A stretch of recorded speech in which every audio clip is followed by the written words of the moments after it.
like we've been cheating each other like we've been doing all of our lives. But, that's an imaginative thing. So like when people imagine that the Bible says certain things, it has come down to you already interpreted for you by rabbi or priest or pastor or minister. To the extent that if you sat down and read it, you have to exorcise those demons out of your head before you can read anything at all. And you have to really look at scholarly readings of these things, because if you don't speak Hebrew, you don't speak Greek, you don't have even a smidgen of Aramaic, well, you're not going to be able to be critical of it from the language point of view. What does this actually say? So I just want to say that, we're all human, and the people in the Bible were just as human as us, and they were not different from us, except in culture. And it was a lot warmer in the winter. But these are small things. And even when I was over there many years ago, along the coast in February, where there's a mountain range, not high mountains, smaller than the Appalachians, there's a pine forest, and there was lots of snow, and it was cold as hell, and I wasn't prepared for it. I thought the Middle East was all kind of warm and cozy, but that's not true either. Anyway, so if you want to know where the word Bible comes from, it has an origin. It comes from the name of a town in the Middle East that was famous for producing books. And it's still used in English just to mean book too. So you have the motorcycle Bible. People use the word Bible just to mean a comprehensive book about all kinds of skills. The woodworker's Bible. You go to any library and see a whole bunch of Bibles, but that's not what we're talking about here, obviously. So the beginnings, what were they looking at? They looked around them. They were trying to figure out how the world got to be here. So in Bereshit, the first book in the Hebrew scriptures, which we call Genesis, the Greek word, but in Bereshit, it says, when Adonai, Elohim is the actual word, began to fashion everything, the world was a great big mess. It was whirligigs. It was just chaos. And then God said, let light exist. So they observed all kinds of things. They observed that there was light, that it cast shadows. They were trying to figure out what that was. They didn't have telescopes.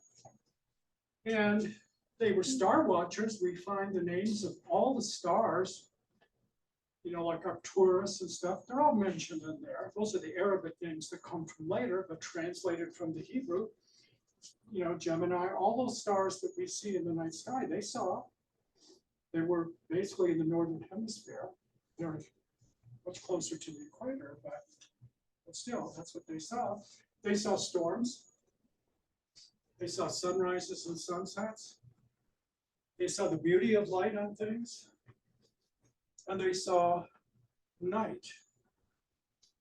And very interestingly, they thought of their day as beginning at night and then ending at sunset. So kind of the opposite of us. It was evening and morning on the first day, is the way they phrase it. But when you look at what's there, the temptation is to think they're just writing a creation story. Well, they are. But if you look at it, it talks about the 7 days, and it's divided into 2 sections of 3 and 3. There's a structure to it. It was deliberate. They weren't just writing sentences like we might write a letter or might write an essay. This was a poetic structure. And so what they described is not the world we see from our telescopes. Yes, they lived on Earth. They called it Earth, Haaretz. But what they described was, the King James Version word lasts, even though it doesn't make any sense whatsoever, a firmament. Well, firm is in the word firmament, and that's exactly what they were talking about. There was a firmament over water. And there was water here, and there was water here, and there was water every place except under this dome. This was the sky. It's very clear when you read the book, this is what they're describing. You know, the people who live in the modern world and are fundamentalists, when you read this, they don't see this. Because they know that there's moon. The moon is a thing going around the Earth. They know the planets are moving and so forth around the sun. They just didn't know that. So they talk about then the waters above and the waters below. So fountains or wells or all the water that comes from below the earth comes from this primeval ocean, which they kind of thought of as going on and on forever. There was just this hollow built in the center of it. And then it says the sun and the moon and the stars are put in the sky like lamps to mark the seasons and the days. Not necessarily to give light, but to mark the seasons of the days. And this tells us the people who were writing this were priests who were interested in the calendar. And the calendar of 7 days, the calendars of the moon, the lunar calendar, the solar calendar, how do you establish holidays? So this is a very different story than we get a few passages later with the Adam and Eve story, which was written at an entirely different time in history and has nothing at all to do with the 7-day creation story, which ends with, and Elohim made them male and female from the beginning, like Elohim made all the animals. So male and female were together. It's very clear. There was no rib. There was no. So this was one way of looking at it. The other way of looking at it was written by a different author for different reasons. And that story uses a different word for God. It uses the word Yahweh, which is what we think of as pronounced like. Those of you who grew up with the King James only heard the word Jehovah, which is a made-up word that takes the consonants from Yahweh, except, you know, J used to be pronounced like a Y, because J used to be an I. And all of a sudden in the Middle Ages, they started adding a little whoop at the bottom. And V and W have been floating next to each other for years in English. So they took the vowels from the word Adonai and added it to the word, the YHWH, except the I at the beginning looked like a J. And they preferred the V sound to the W sound, which in English we tend to do. So anyway, that whole thing was made up. But the word was Yahweh, who, and that's, if you read the story, it's relatively comic because Adam is made, and most of this comedy does not translate into English. You can try. I tried to translate this once. I tried saying, and then the Eternal took humus and made a human out of it. That preserves somewhat of the Hebrew pun that's there, and basically Bereshit it's got more puns than a whole site of dad jokes on your social media. Just, it's always playing around with things. And so Adam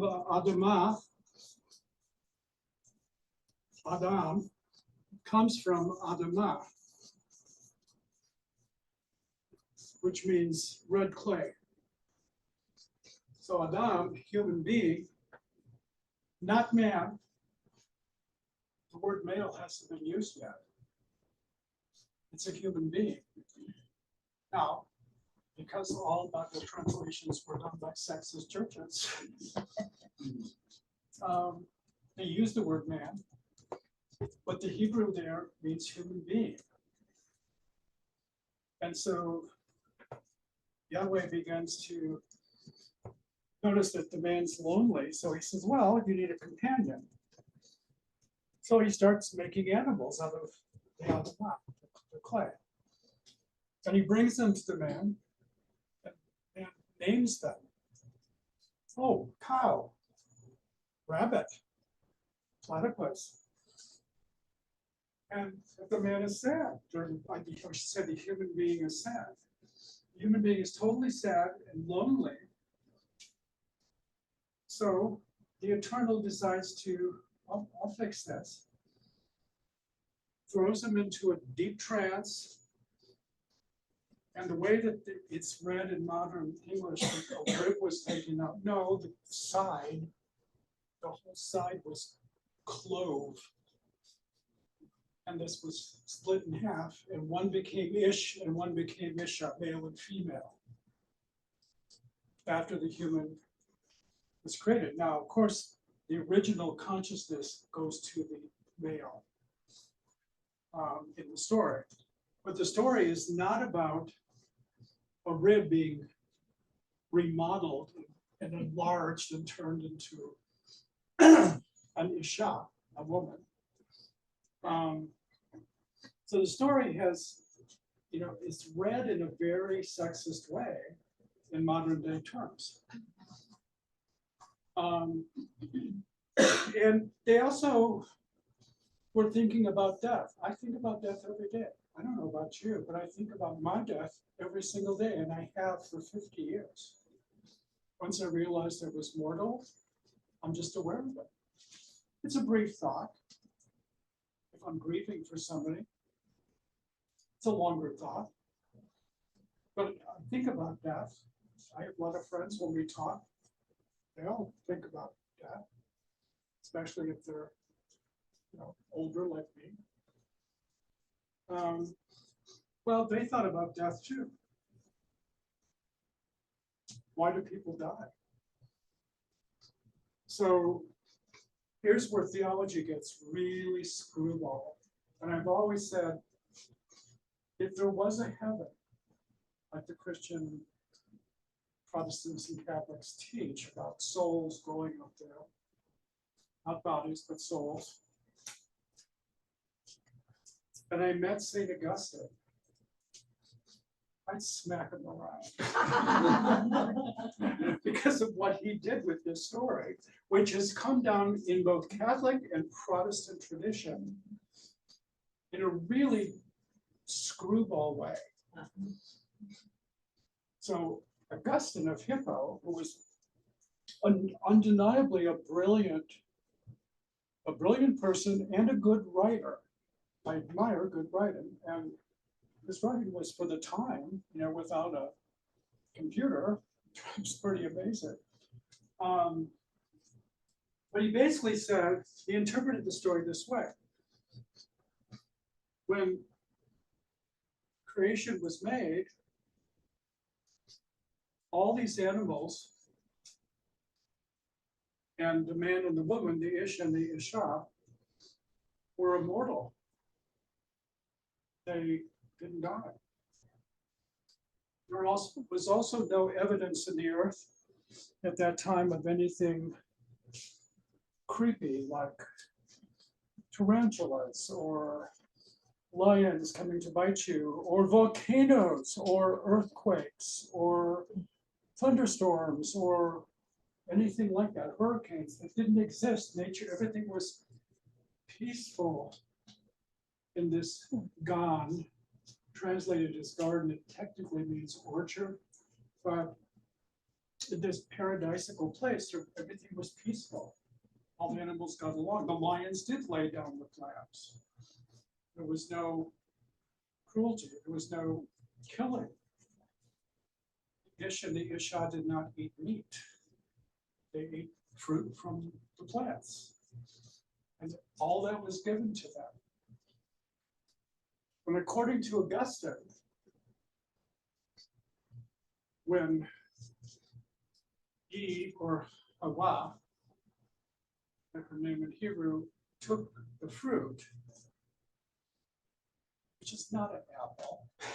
It's just a fruit. We don't know what it was even talking about. It's the generic word for fruit. When Eve took the apple and ate it and gave it to Adam, then everything broke. Everything broke. Death entered the world, spiders, hurricanes, everything that's awful that we don't like, that we shelter ourselves from. All that came into the world because of that one act. That was his way of explaining why the world was such a horrible place sometimes, but it was not the intention of the people who wrote this ancient story. For them, it was basically a way of getting humanity started. And, Yahweh tells a lie right there at the beginning when he's saying, don't eat from this certain tree, because on the day you eat of it, you will die. Well, nobody died. Death entered the world. That's the way Augustine tried to explain it. But that's not what the story is about. For those of you who like to read, you can probably find this for 20 cents in some used bookstore. It's by Phyllis Tribble, and it's called God and the Rhetoric of Sexuality. And it does an incredible job of taking that story and really making it make sense according to the Hebrew, and removing so much of what is sexist, which has been read into it.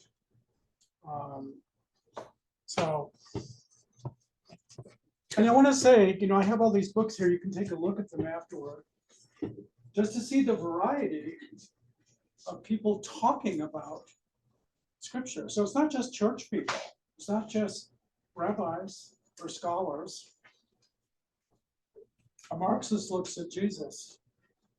Very excellent book by Milan Maharec, a Czech communist, a long time ago. You give some other examples here. something that may surprise people. Lloyd Gearing, who was an Australian theologian, Christianity without God. Now, that might make some people's head hurt because they can't separate the two, but he makes a wonderful case for it here.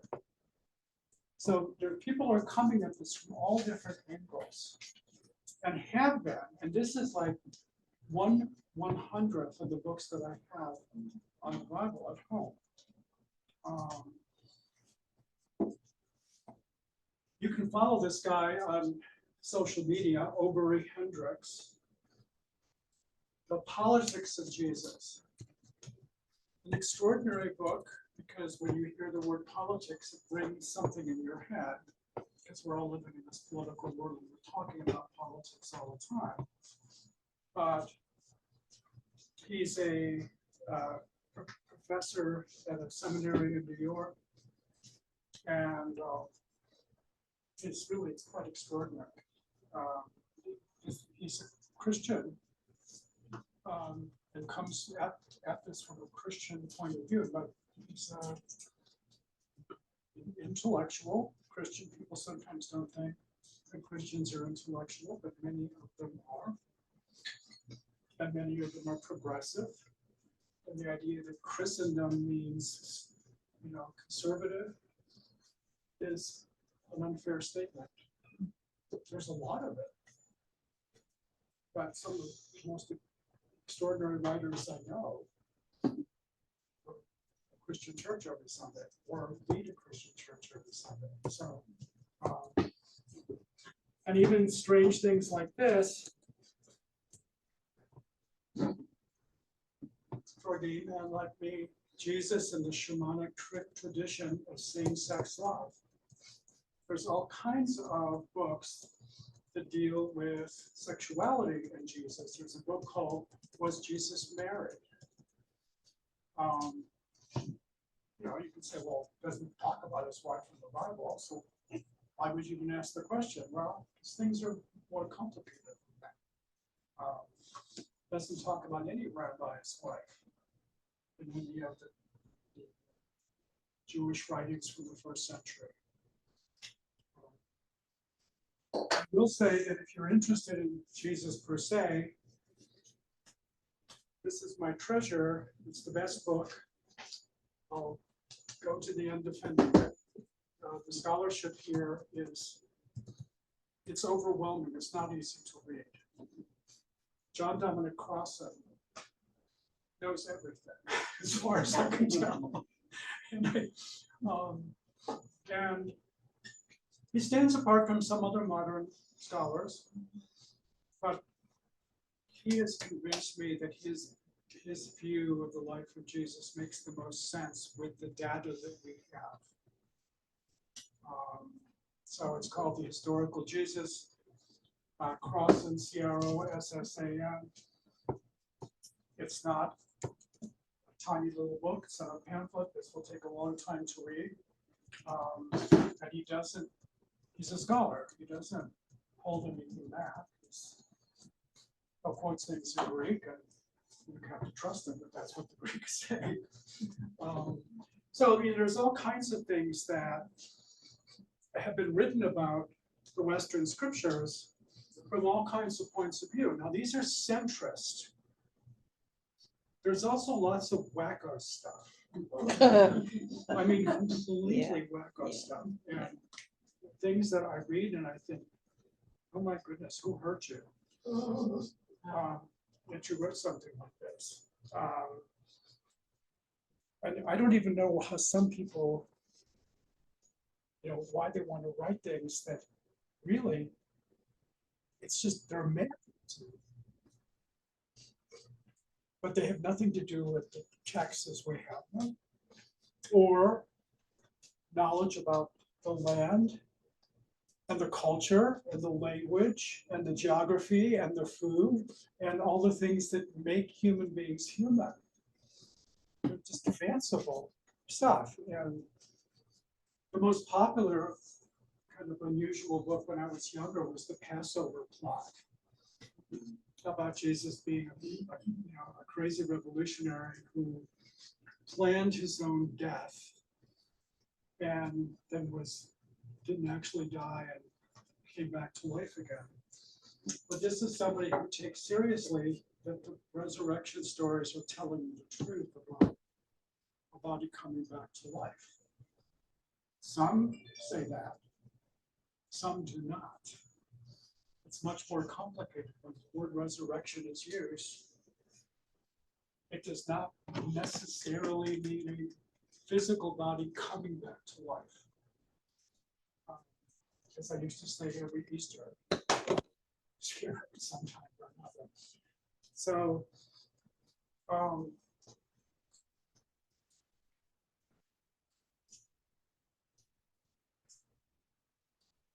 one of the things I want to talk about also is endings.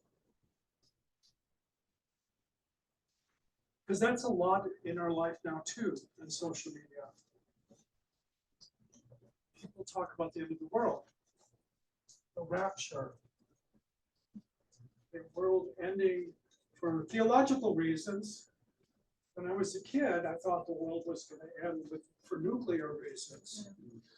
I mean, I remember my brother and I, when the Cuban Missile Crisis was happening, hearing our parents down below through a grate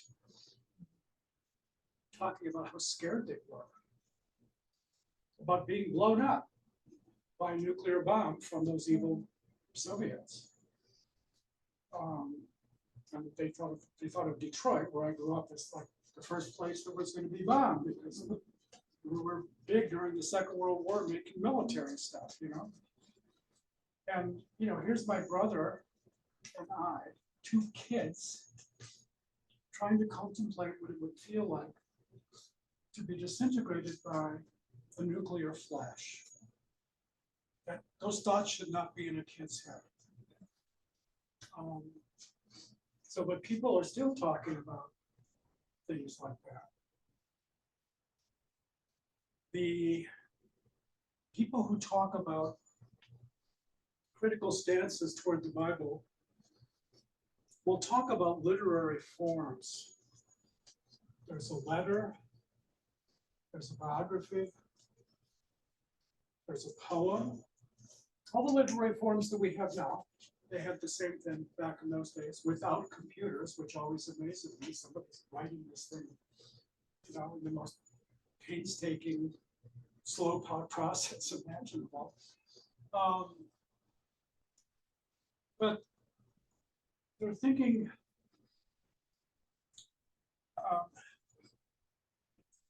talking about these things. Wait, there was a literary form that we have now that we don't think existed back then, using our present phrase. But that's the word science fiction. So science fiction, you know, it's a literary form. There's been some great literature that came out of that particular form, you know, starting with H.G. Wells and the Time Machine and the War of the Worlds, but also many great literary compositions. Arthur C. Clarke, who I used to write to all the time. Arthur C. Clarke was an incredible author. And some of the books that he wrote, I reread every year because they did something to me when I read them as a kid. I'm trying to figure out what went on inside of me just from reading that book. So the book of Revelation, which is not Revelations in plural, it's Revelation, which is a translation in some ways of the Greek word apocalypse. When I was raised in the Catholic tradition, the last book in the Bible was called the Apocalypse, not Revelation.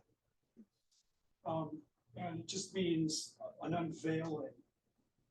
So revelation actually comes from removing the veil, revelation, taking, you know.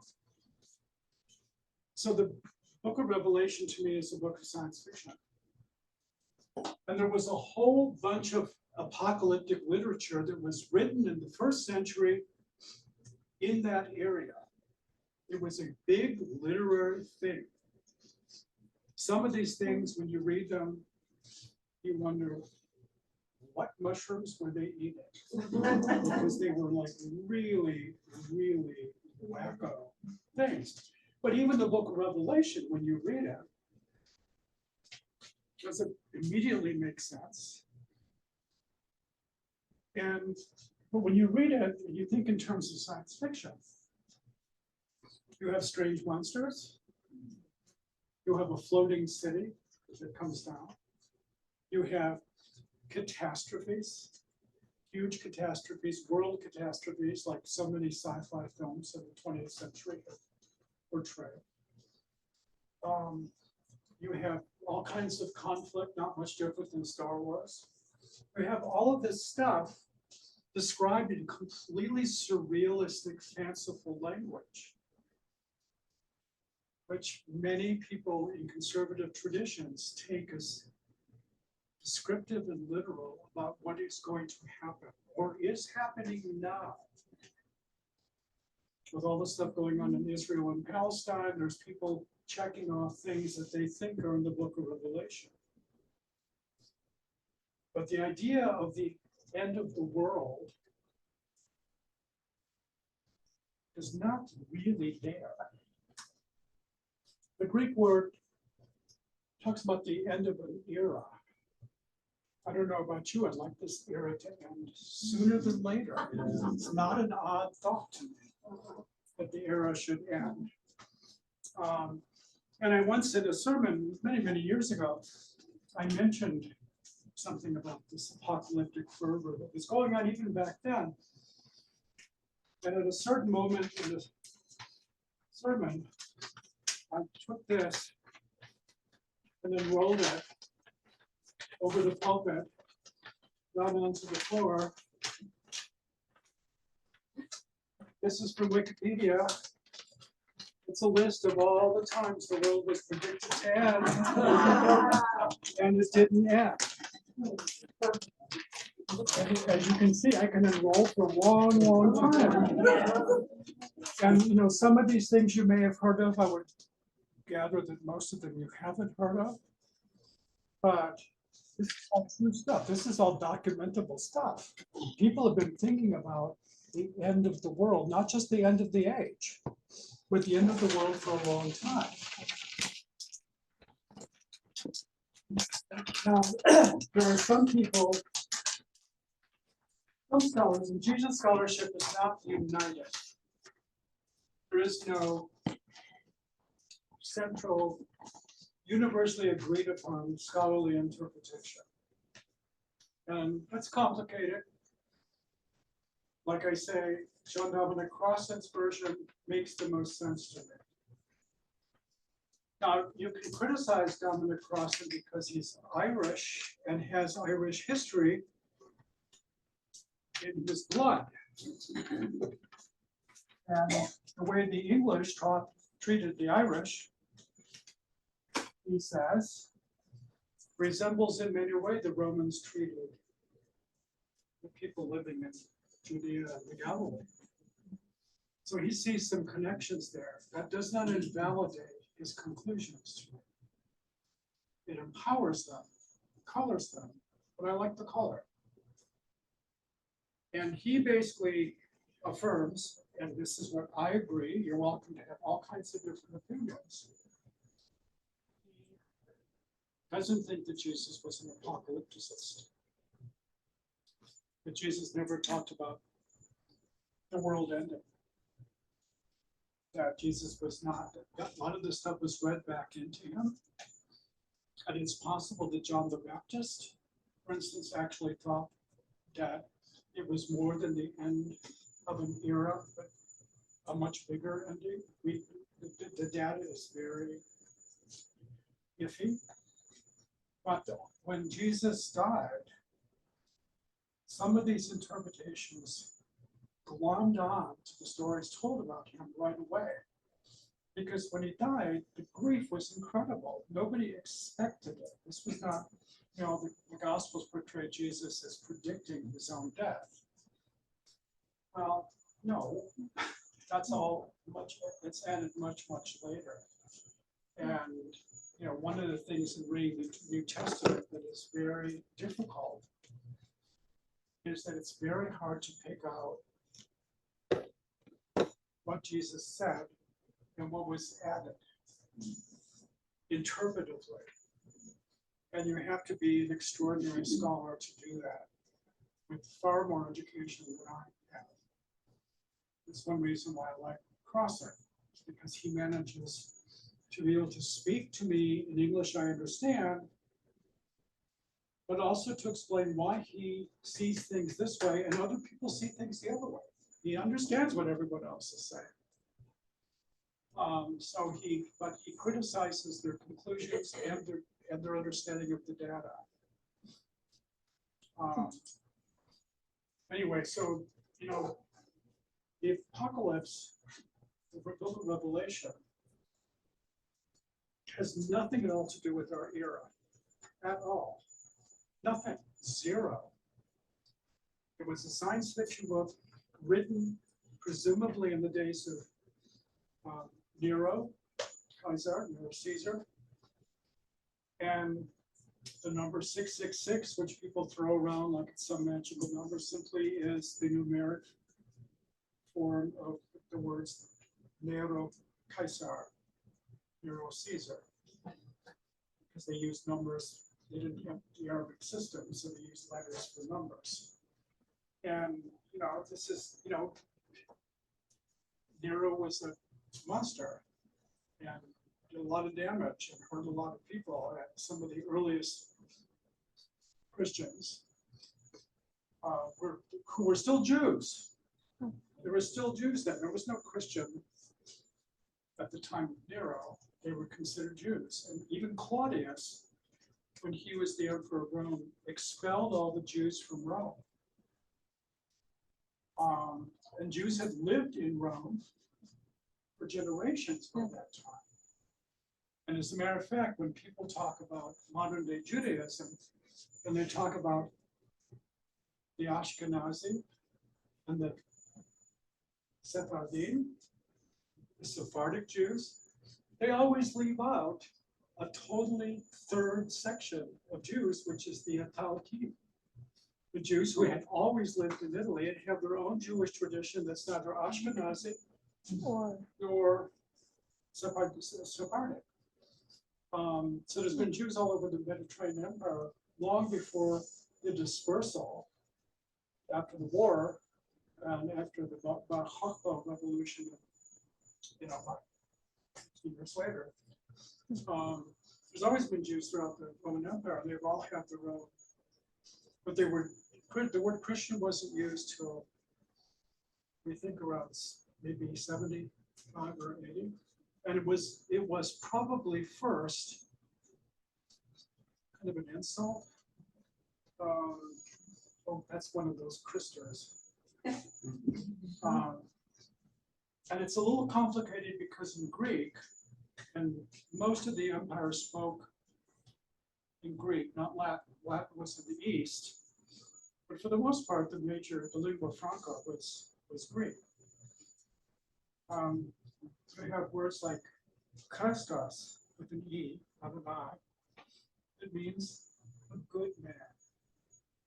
So there's a lot of, and one of the early Roman writers referred to the early Christians as Christians, because that's what he thought he meant. The idea of Christos, which means anointed, covered with smelly old oil, made no sense to him.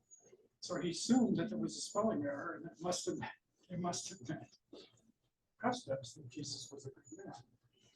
But the apocalyptic fervor was throughout that time. And Jesus got caught up in that later in his life, and after he died, the people around him constantly bringing this stuff up. And there's lots of evidential stuff that he rejected it. But when the Gospels were written, all the stuff that happened after he died, including the great emotion of the grief and the shock of him dying, all went together to create a life that was different than what his life actually probably was. So let's take a little break. Nice little breath break for a moment. And by the way, my sniffiness has to do with I have problems with my turbinates. That's a new word for me. Maybe it is for you. In my nose, and I had 2 procedures a year ago on the turbinates, and I'm part of the 10% of the people for whom these procedures will never work. So I'm going to sound like I have a cold for the rest of my life, and I don't like it. But I have to deal with it. You know? I'm going to go get a glass of water. I think.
This might minister has a version of her specialty.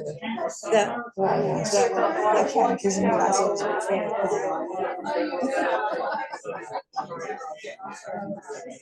I went 2 years sitting in the hard seat, and then I also had to go to the sermon. We had my Sunday sermons. He lit the candles, and then we had to take notes on the sermon, so she could discuss it with his catechism. what's your It's a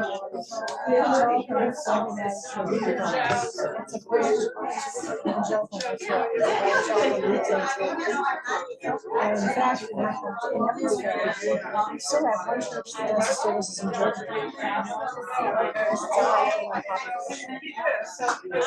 the idea that the intention of Holy Spirit, I don't know whether reform is more progressive than other religions. Oh, yeah, it's like a whole different. I mean, after all, this is the ministry we're talking about. I know you're going to have to go on the chairman board. Existentialism and such. I said, this is where I can help.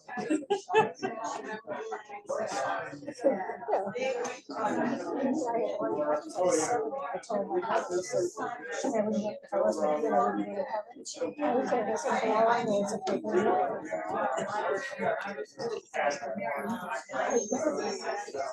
Oh, you found something good. Do you need a water glass? Oh, do you need a glass of water? I got a glass of water. I found this and it wasn't marked, so it's mine. It's yours now. This is, I mean, it's something cool.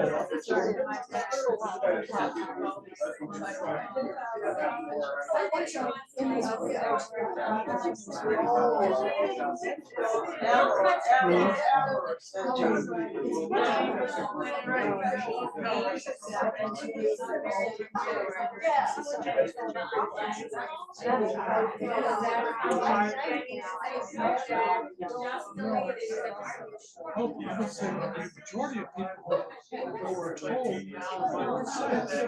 well, actually,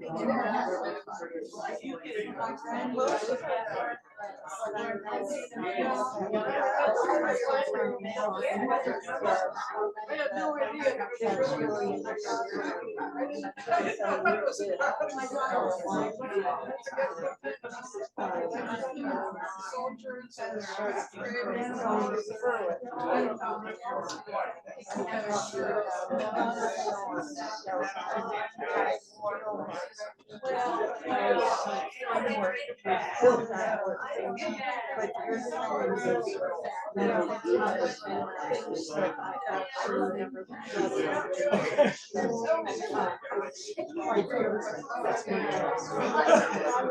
telling Melissa laughing.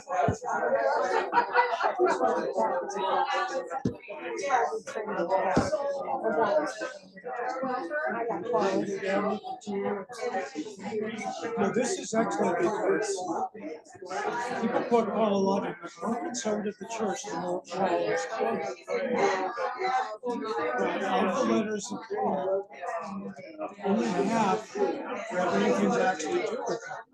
And all the ones that are the bad ones, like women who shut up in church, were not written by Paul, were written in the church 50, 60 years later, when the church was already succumbing to traditional Roman culture, where women weren't supposed to be like women's senators.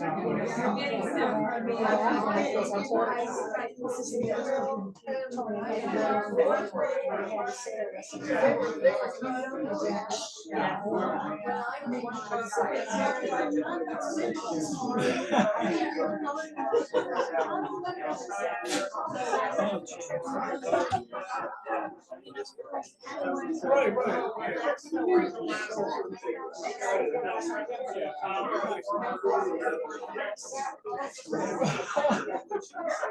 Well, I think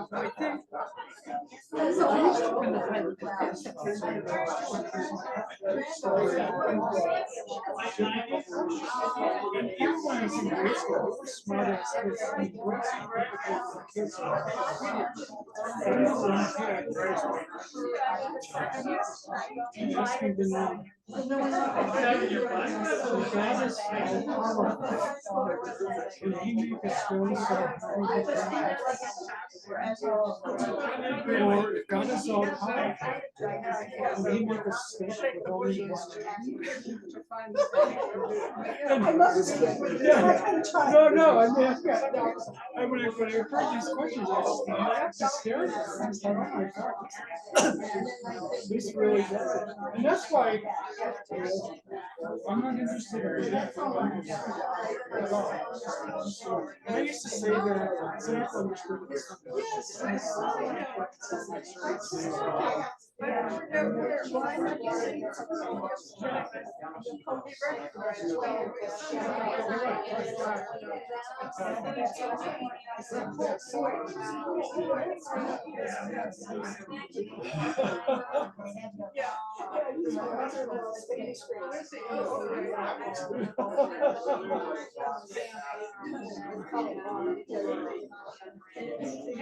I'm gonna get a snack. Right, come on back.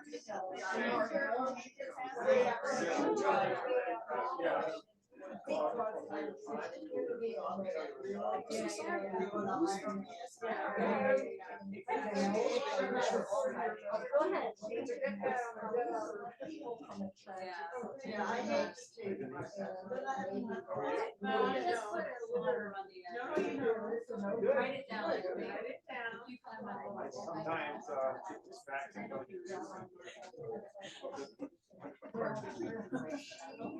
just getting some advice on scam emails.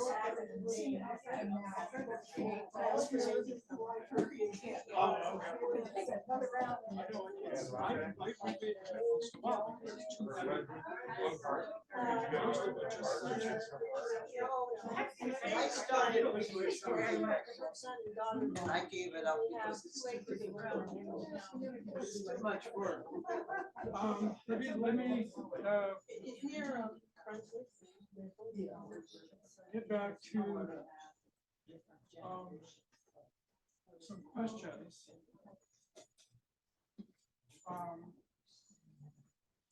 How many of you are old enough? I am. How many of you are old enough to remember S&H green stamps? Oh my God, okay. So S&H green stamps were, you saved the stamps, you put them in this book, and then you redeemed them. and you got something back for it. That's right. And I know my mother and my grandmother, they all did this.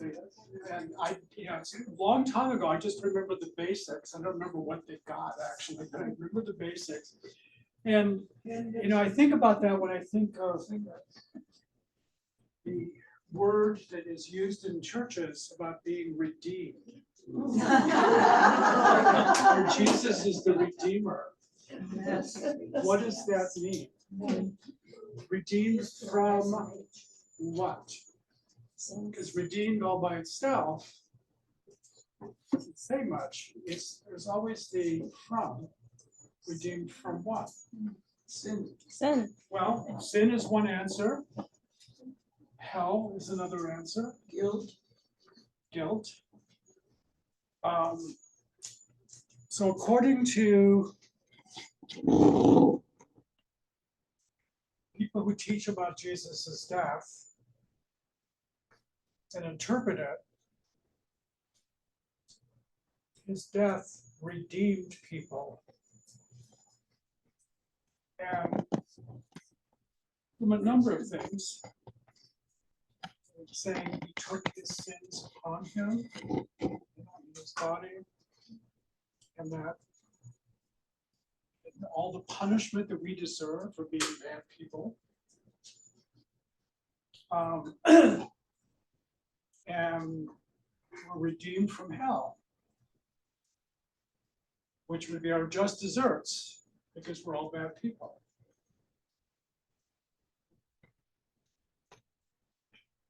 I've always said that I was actually very glad to be raised Catholic because I wasn't given the same kind of treatment about hell that some of my Protestant friends were given. For instance, when I asked a priest in high school, do I have to believe in hell to be a Catholic? He said, yeah, but you're not required to believe anybody's there.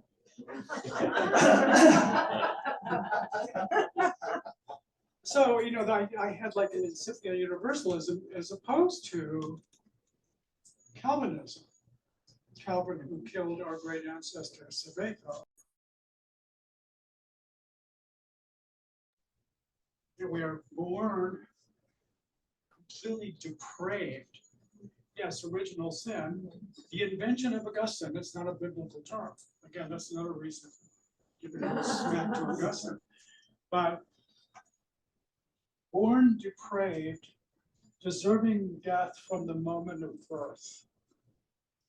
And a terrible death, an eternal punishment going on forever. A horrible idea. And in my office over the years, I had people coming to me who were raised in churches like this, who still were wrestling with trauma around being taught that as children. Eternal punishment, which they imagine. Children are very often imaginative. Like my brother and I trying to imagine what it felt like to be bombed by a nuclear bomb. Well, it's not something I spent a lot of time doing when I was a kid, thinking about hell. It wasn't brought up very much. And I talked to people who were raised in certain congregations that's what they heard on Sunday, every Sunday. And I can't even comprehend what that does to a person's soul, to hear that kind of stuff. Hell as eternal conscious punishment is nowhere to be found in the New Testament. Zip. Nowhere to be found. Certain words are translated as hell, but these again are translated by church people who wanted to be concerned about their doctrine of hell. They use the Greek word Hades. There's three basic words, none of which mean eternal conscious torment. And the idea that there was a fiery place existed even in Judaism a temporary fiery place at that time, and a paradise, the idea of a paradise, but it was like not a doctrine written down by rabbis saying you have to believe this. It was kind of like if I tell you a joke. So this man dies, and he goes up to St. Peter's desk, and he says, you know, and that story revolves around where he goes to heaven or hell. Well, that's not theology, it's a joke, it's a parable.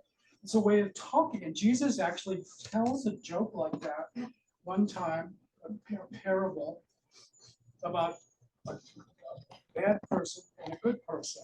The good person is the very poor, destitute person. The bad person is the oligarch who runs everything with money. And when they both die, one goes to paradise and one goes to Hades. And, you know, it's a joke. He's making a point about poverty, destitution, the wealth that maintains that. This is giving you a hint of further sessions where I'm going to be talking about the fact that much of the Bible, Hebrew scriptures and Greek scriptures both, is about economics, not theology.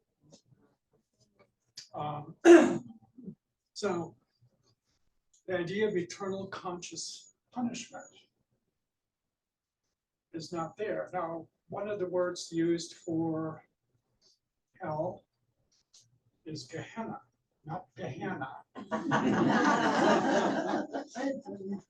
I think Gehenna means 3 maples in a native language. I seem to recall reading that. But Gehenna is a Greek form of the Hebrew Gebene Himnon, the valley or the ravine of the children of Himnon, the Himnon clan, the family. I visited there when I was in Jerusalem. I was with my friend Nate, who's a colleague, and we were checking into a hotel, and the line was forever to check in. And there was this great big window, shaped like this, at the end of the lobby. And the hotel was built on basically a cliff.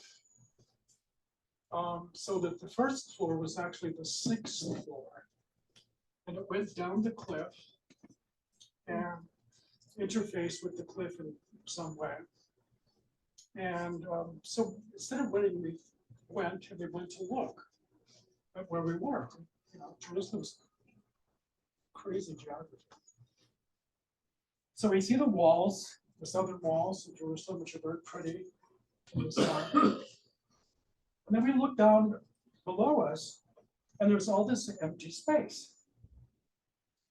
And it's trees. There's a cliff with a hole in it that looks like a cave. There's what looks like plants of various kinds down below. And we saw a shepherd and some sheep in the distance, wearing a costume that you expect a shepherd over there to wear. And here we are in the middle of Jerusalem, and we see buildings on the other side. This is like, here's the wall, and then there's this huge ravine. So we get our map out, and the map looks like spaghetti. And we're trying to figure out where we were, and all of a sudden we realize, oh my God, that's Gehenna. We can leave our bags here. What's better than going to hell? So I wrote about this in my book, but it's a story worth repeating. He and I climbed down. I will admit, we were stupid. It was a really steep cliff, and we could have fallen and broken everything. But we climbed down the cliff, and when we got down there, it was a little disappointing because all these plants, which I think were manzanita, which grows in California, Had, spark plugs and car parts all kind of tangled in there, kind of garbagey. And we walked around and we're thinking, well, this isn't very impressive. And, we looked at the cave and the cave didn't seem to be deep. It looked like a great big mouth, but it was not going back into the pitch dark by any means. Then we saw the cliff where the hotel was, and on the wall of the cliff, we saw a hole, a dark hole. And we thought, what's that? So we made our way there. As we get close, we realize it literally is a 1st century tomb. And the reason we know that is because we both studied all this, and only in the 1st century in Palestine did you have stones that rolled on tracks to cover the entrance of the tomb. It's very specific to time and place. So that, and if you ever go over there, any archaeological site is like just blocked off. They don't want you to touch a damn thing. So we were surprised that this was unguarded. As we got closer to it, we saw there was a sign carved into the rock above in Greek. And we saw the word anastasis, which translates as resurrection. So we knew that it had been a Christian burial after it had been a 1st century Jewish burial. And basically, at that time, nobody was just buried in the cemetery and left there. They were placed into a shelf in a carved out area. There were many shelves, sometimes many rooms. The body was laid there in a shroud or clothes, whatever, and it was left for a year till you rotted. Once you were rotted and you were just bones, they would take the body away, grind up the bones and put it in an urn and put that someplace. But they couldn't waste all that space by just burying people. The land is very small, really, so there's not much space for cemeteries per se. And so we went up close and it's decided. At first, we were thinking, should we go in? And Ned said, no, we shouldn't go in. There might be wild dogs. We can't see in there. It's pitch black on the inside. There might be something there that would be scary. And he said, well, let's go throw stones and see if there's anything in there. And we did. We went through stones and nothing came out, nothing happened. So we decided to go in. And when we got in, it was pitch black. And we realized that our eyes would take a while to adjust. Well, eventually they adjusted enough for us to see that this was the vestibule and the actual tomb was further in. And it was much darker. So we decided to let our eyes adjust to the dark again. And we went in, and little by little, we were able to see that there were shelves on 2 sides, so 4 shelves altogether. And on the lower shelf of one of them, on the right side, there were grave clothes. There was a long cloth, and there was a little cloth rolled up. And we thought, oh my God, this is the resurrection story, and we're waiting for an angel. And then all of a sudden, I stepped on something that was clearly plastic, and our eyes adjusted, and I looked down, and there was McDonald wrappers. And we realized that this was a place where homeless people spent the night, because it's damn cold in Jerusalem in February, very, very cold. And the temperature inside these tombs is static, just cool, but never too cold and never warm. So with the blanket, you could, and so we realized, again, economics is every place.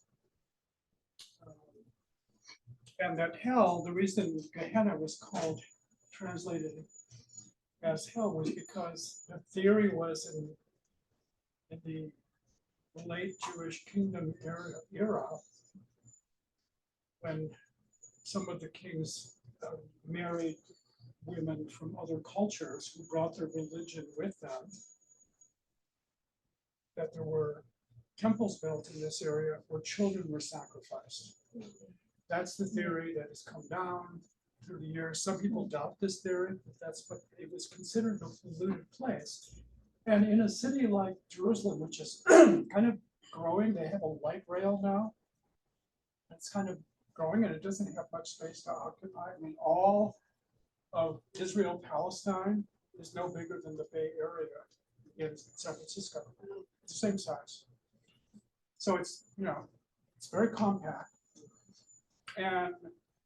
But that makes sense to me that they were horrified by children being sacrificed. And it was done in the ancient world, sadly. We have more than enough evidence that it was done. So, the whole idea of redemption in the New Testament, the Greek scriptures, mostly has to do with redemption from poverty, redemption from being excluded, redemption from being outside the medical system because you can't afford it, redemption, and other people had redemption, they could afford it. So, and this is one of the things that John Dominic Crossan has pointed out better than anybody else. When Jesus was born in Nazareth,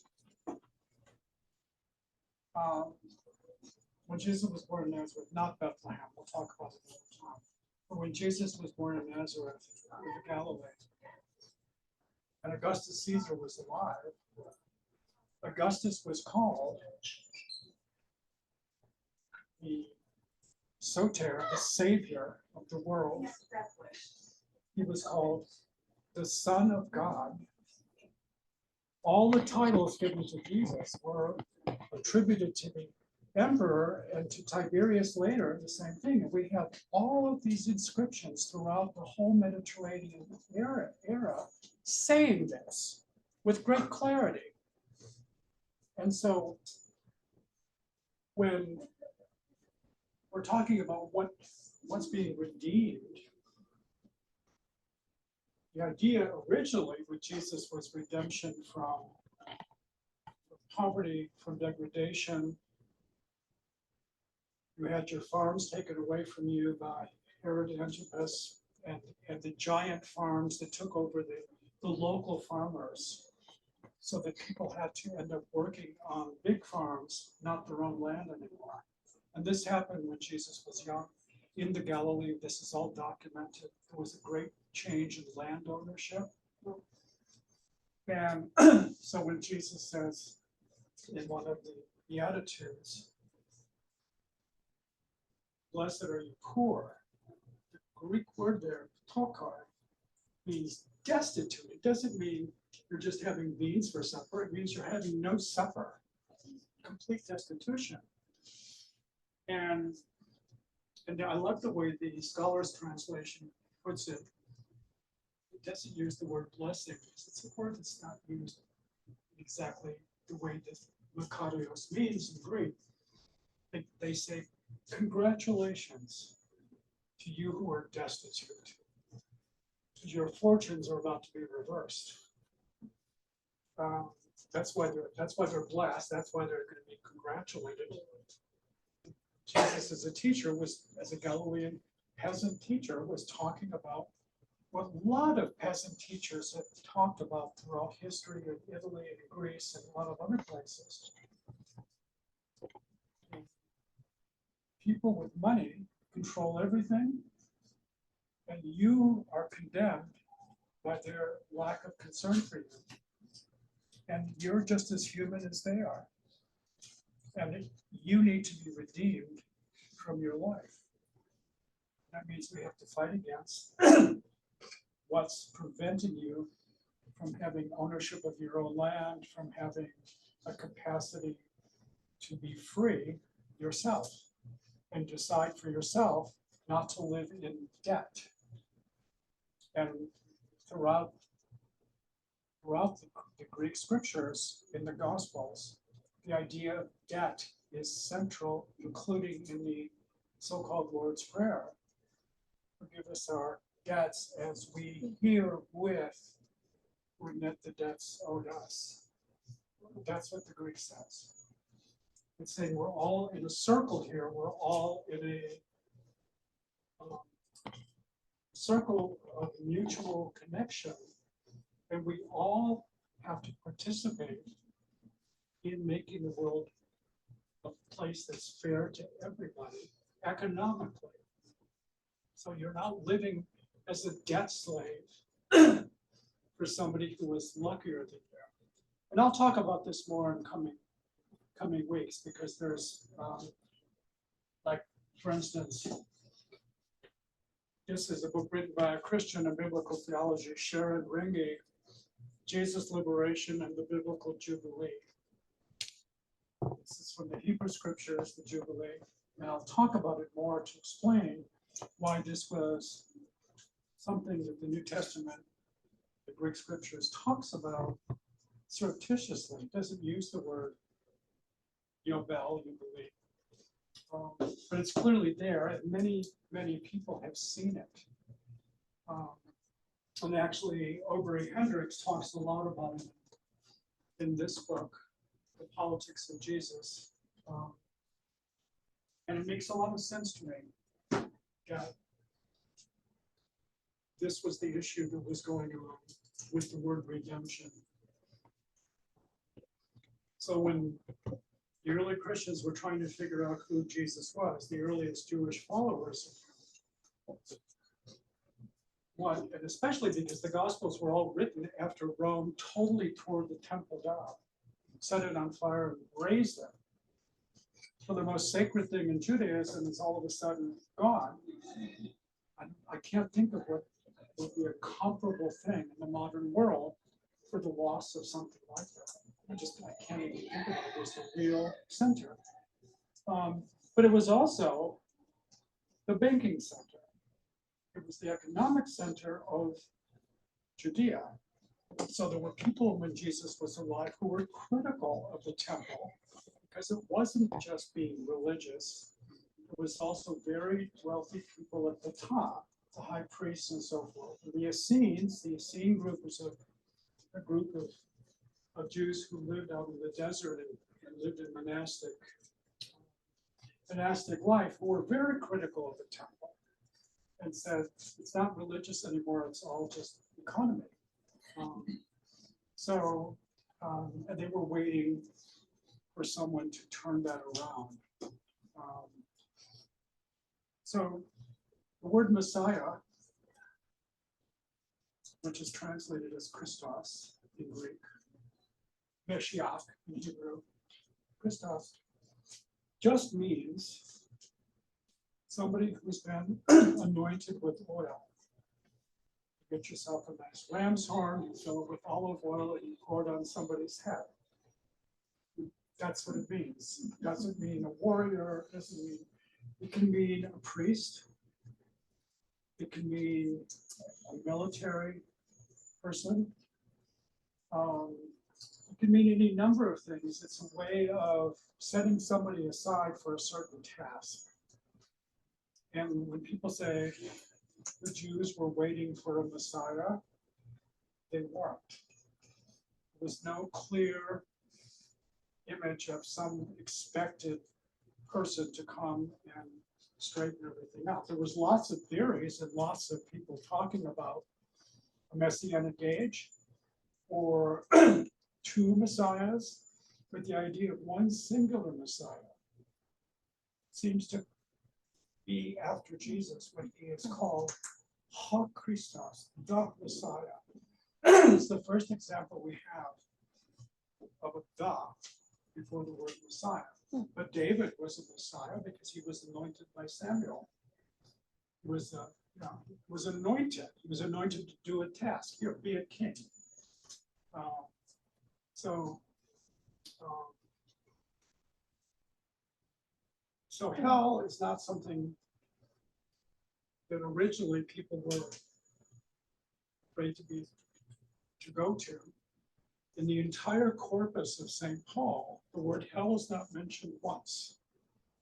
Not once. And did Paul believe that Jesus was going to come back? We think he did. Did he think that everyone else was going to be burning forever? He never says that. Did he think that people would be caught up in the air? The so-called rapture? What he says is that dead people would be resurrected and go up in the air to meet Jesus coming back. But then they'd come back down with him. The idea of the rapture going to heaven was invented in this country, naturally,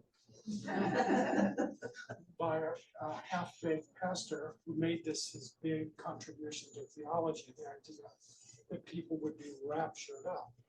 When I was growing up in the Catholic Church, we laughed at the idea. It's not part of Catholic theology. Raptured up to heaven. So it's an important thing to realize that a lot of stuff that trades as Christian theology in this country is fundamentally U.S. thinking. And it's not found in France, and it's not found in England, except when we send missionaries over there. They bring this crap over there. Yeah. But it arose here. Everything arises here.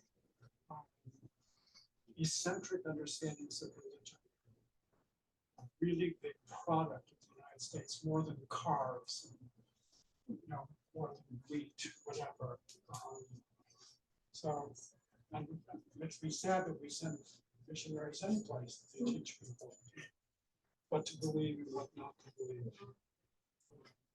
So this economic aspect that you've explained, that gets changed to sin and purity.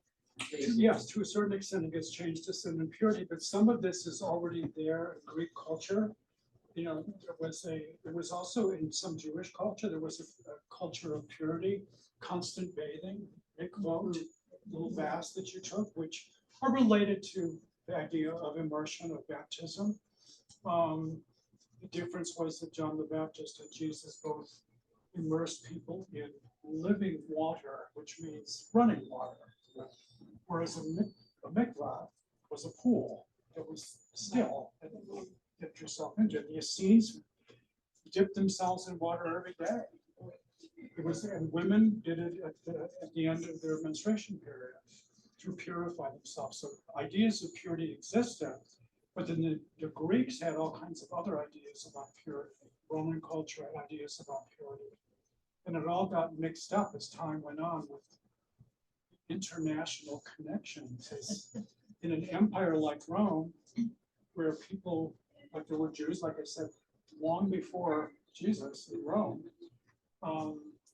and when Claudius threw them all out, they all came back because the Italikim are a real thing in Italy. There's whole cities in Italy where Jewish Italian food, kosher Jewish Italian food, is the food. It's not matzo balls, it's not eggplant casseroles like the Sephardim. It's pasta, so it's a totally different kind of Judaism. They even pronounce the Hebrew a little bit differently. So anyway, I'm going to see you guys next week. If you have any questions before we go, please ask them now.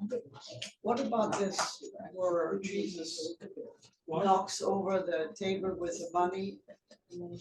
I'll talk about that. Oh, okay. I'll talk about that in the coming weeks. That's a very important topic.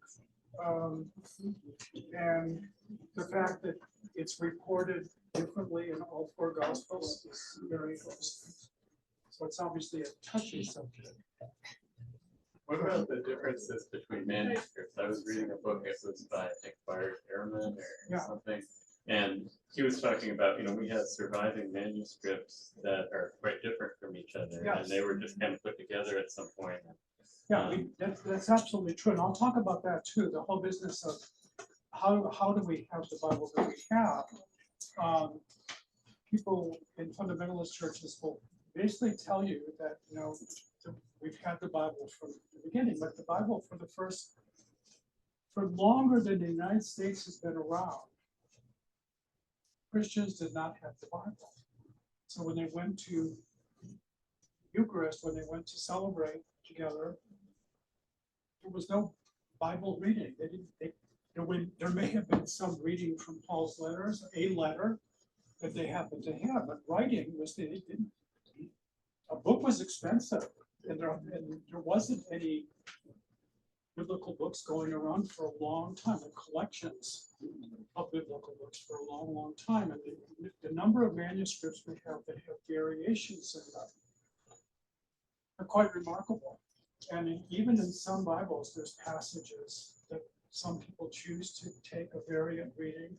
Like there's one about the resurrected Jesus eating honeycomb.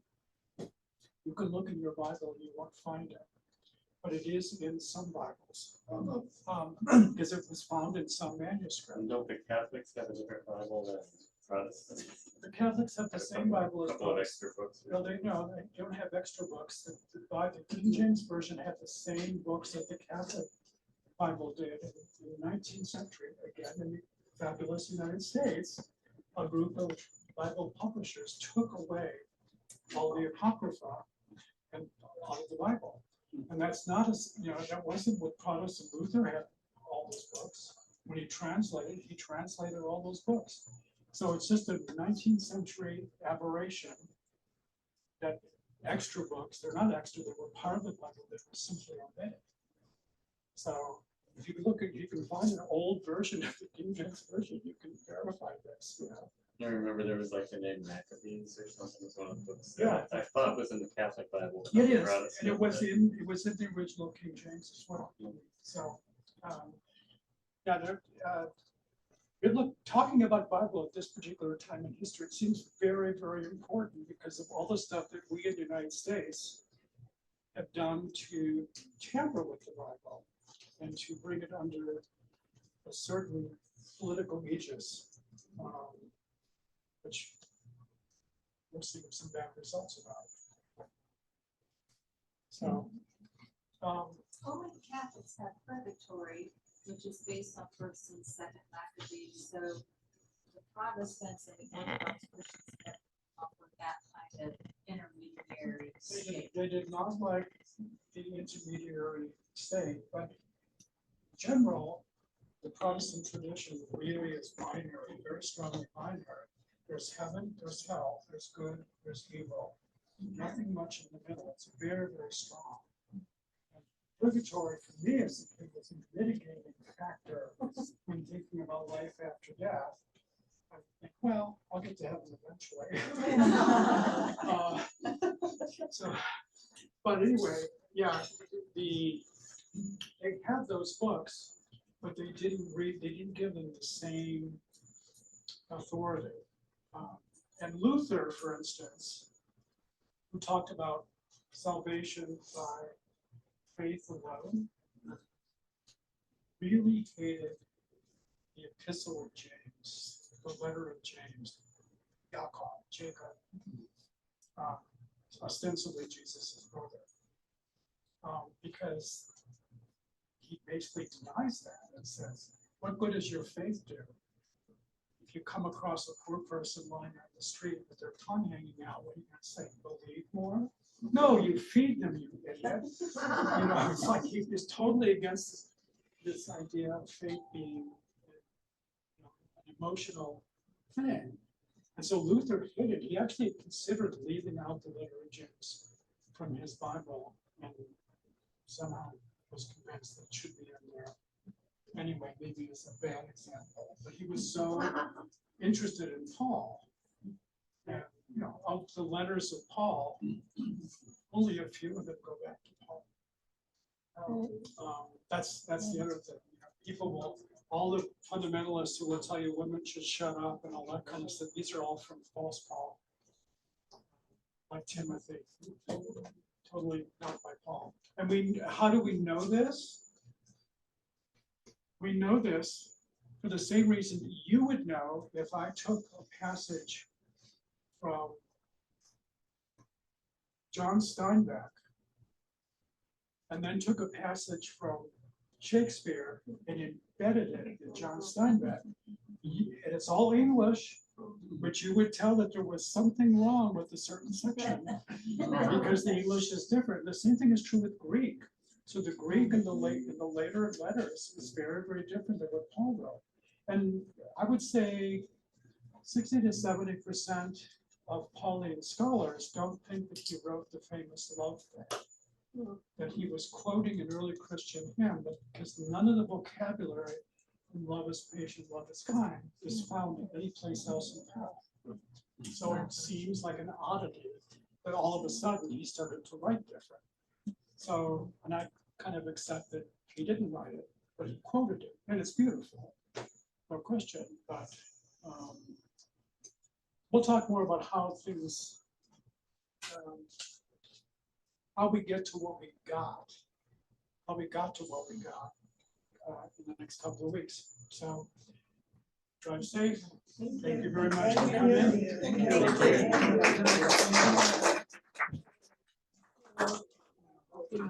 This is an amazing book. And the problems of the world. Yeah. Well, if you can hear me, I just loved watching this. I was going to.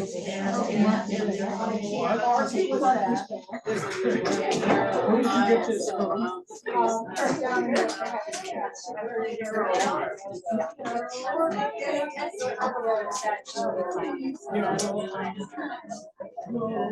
You're still